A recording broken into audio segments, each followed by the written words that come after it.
There was an opinion poll back in March which showed that 71% of Scots didn't have a favourable opinion of Donald Trump, only 18% did. Well, of course, the joy for journalists of the Times Radio, of course, is that no one ever knows what to expect when Donald Trump comes to visit.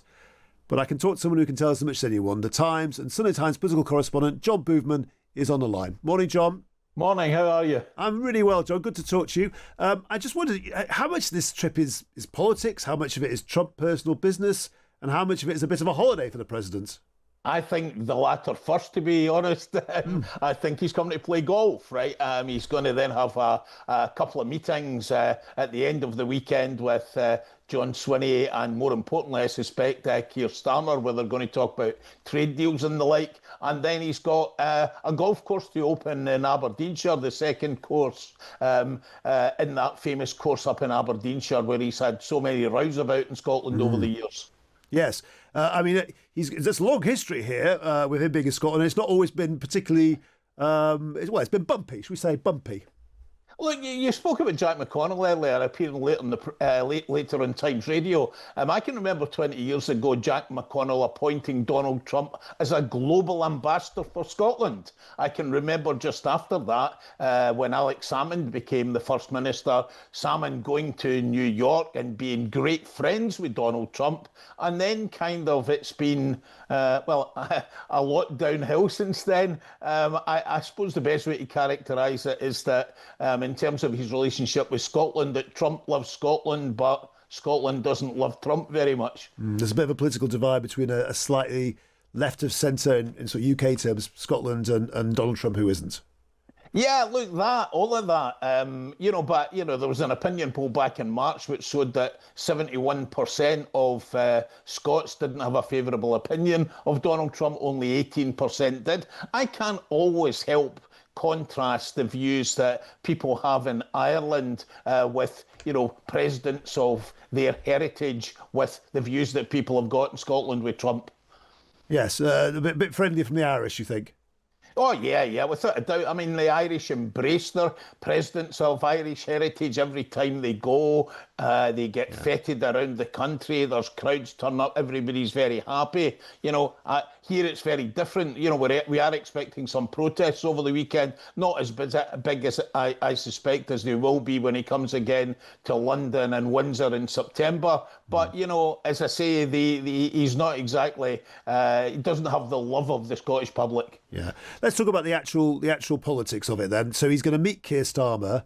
What's on the agenda for that? What do they have to talk about? I think, Caroline Levitt, his press secretary, said the other day there's, I's and T's to be dotted at the end of the day over this trade deal. I think part of the beauty of any Trump visit is, well, we'll see what actually happens when they meet. You don't know what kind of Trump you're going to meet. Well, will he turn on the charm or will he turn on the hairdryer treatment? And that's always part of the fascination for journalists. John Swinney, the First Minister of Scotland, is going to meet him. He's got concerns, obviously, about whiskey, although the tariff agreement looks pretty good. The whiskey industry want that tariff agreement to be zero again. There's issues about Scottish salmon.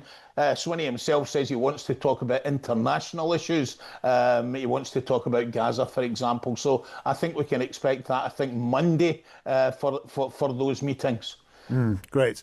Lovely, John. Nice to talk to you. Thanks very much. Police Scotland are deploying additional officers, including some from England and Northern Ireland, as they brace for protests, and a number of roads around the courses will be closed. Stephen Gethins is SNP MP for Arbroath and Broughty Ferry and joins us right now. Stephen, hello. Morning. Is Donald Trump good for Scotland?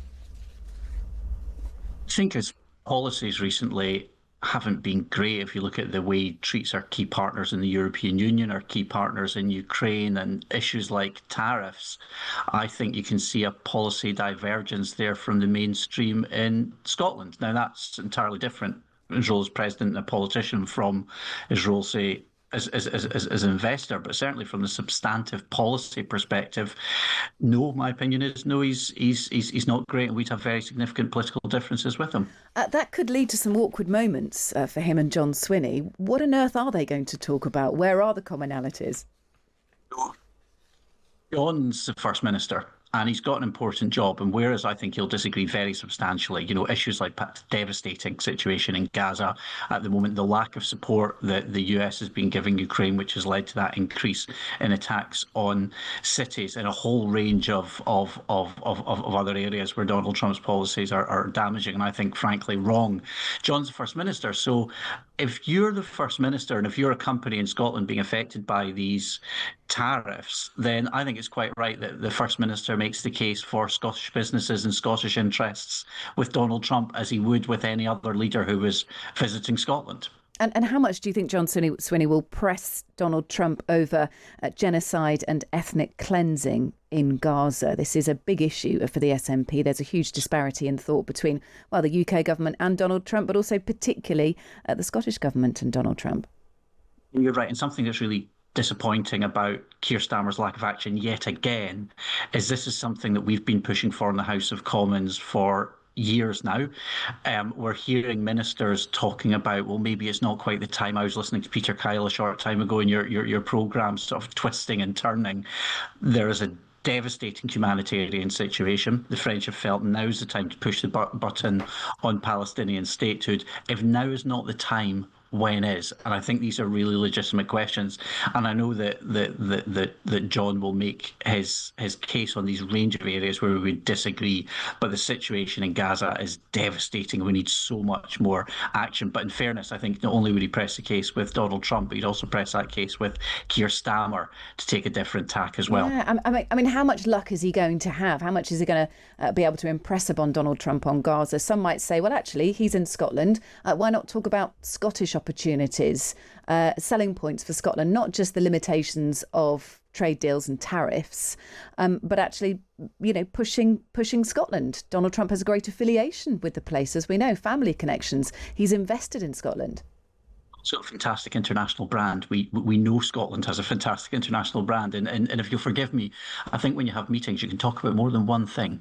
Sometimes I think you can make your case without that dominating your entire discussion. I think obviously you can talk about investment. In fact, Scotland is one of the top areas of the UK. I think it's top outside London for foreign direct investment. So that's an area where the Scottish government in its international engagement has been exceptionally successful so far. Now, we've been hobbled in recent years. Brexit's been devastating for the economy. Trump's tariffs are yet more damage on top of that.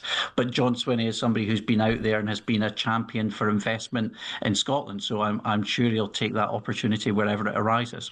There is a checkered history of comments from the SNP over Donald Trump, particularly around the state visit that's due for the autumn. In March, you called for that to be scrapped. I wonder if you had reservations leading up to this visit. And we should also say you're not alone. Your Westminster leader, Stephen Flynn, joked that he'd be washing his hair when Donald Trump visits in the autumn. Stephen Flynn, of course, has no hair. That was on national TV. Did you have reservations? Yeah. Bearing in mind those comments are pretty embarrassing. And actually, Donald Trump will probably be briefed about them as well. It's embarrassing to say that we shouldn't be rolling out the red carpet when we have such policy divergences, when we know that Donald Trump doesn't react terribly well. Now, first of all, in terms of the state visit, I didn't ask for it to be scrapped. What I asked for is that if you do not think that Donald Trump is being a good ally, then why would you? And on issues like Ukraine, remember, it was the United States that withdrew air defences as the Russians are bombarding Ukrainian civilian targets night after night after night. On issues like Gaza, with the devastating humanitarian situation and costing jobs on areas like tariffs. Now, these are areas where I had very substantive disagreements, I think, with the UK government and with the US government. And we think the UK government has often taken the wrong tack. And it's entirely appropriate for members of the opposition to say where they think the UK government has got it wrong. And I think the UK government is getting it wrong in terms of trying to have that tack to Trump. We know that doesn't work with others. We know it's costing jobs. And also that divergence from the rest of Europe, which has been so devastating for the economy. So, where we disagree with the UK government, we will say it. I think sometimes politicians just don't say what they mean. Well, we disagree with Donald Trump on this. Point out the UK government has. On these areas. Yeah, we should point out, though, in fairness, the UK government has a trade deal, a pretty good trade deal with the United States, and others don't. Not that good. It's worse than it had before, and we're costing more jobs. So I'm sorry. Do you know, I hear this on the radio about these. It is about better these than the trade alternative, deals. isn't it? It's better than nothing, yes. But we're in a situation whereby when, a few months ago, there were no tariffs. We had a much better relationship with the EU. The OBR are saying it's costing 4% of GDP, the current situation that the UK is pursuing. According to the London Mayor's analysis, that's 40 billion a year. Incidentally, the Treasury have never refuted. We are poorer as a result. Small businesses are particularly hard hit. The public finances are devastating. I'm afraid we're not in a great situation when it comes to international trade. We must leave it there. Stephen Gethins, thank you. SNP MP for Arbroath and Broughty Ferry, thank you. Distinction there between the sort of policy of the president and the investment of the businessman, I think, was quite notable from Mr. Gethins. Of course, Donald Trump's 2 golf courses in Scotland are largely loved by golfers. I don't really know much about golf at all. Friends of mine have played on both courses and say they are excellent. And I think there's that kind of business side of it, but there's the political disagreement that Stephen Gethins was highlighting, and the distinction. Despite sort of fairly bland words earlier, he got quite upset at the end there about how upset he is about the trade tariffs, which we can't do anything about. We just have to deal with them in the best way that we can. But that's a really good example of when you scratch the surface, and there is a lot of anger and upset there, and they'll need to be really careful not to let any of that surface. Yeah, for sure. One of the UK's proudest exports is, of course, Scotch whisky. It contributes hugely to the economy here. We'll hear from the Scotch Whisky Association on this programme over the course of this weekend.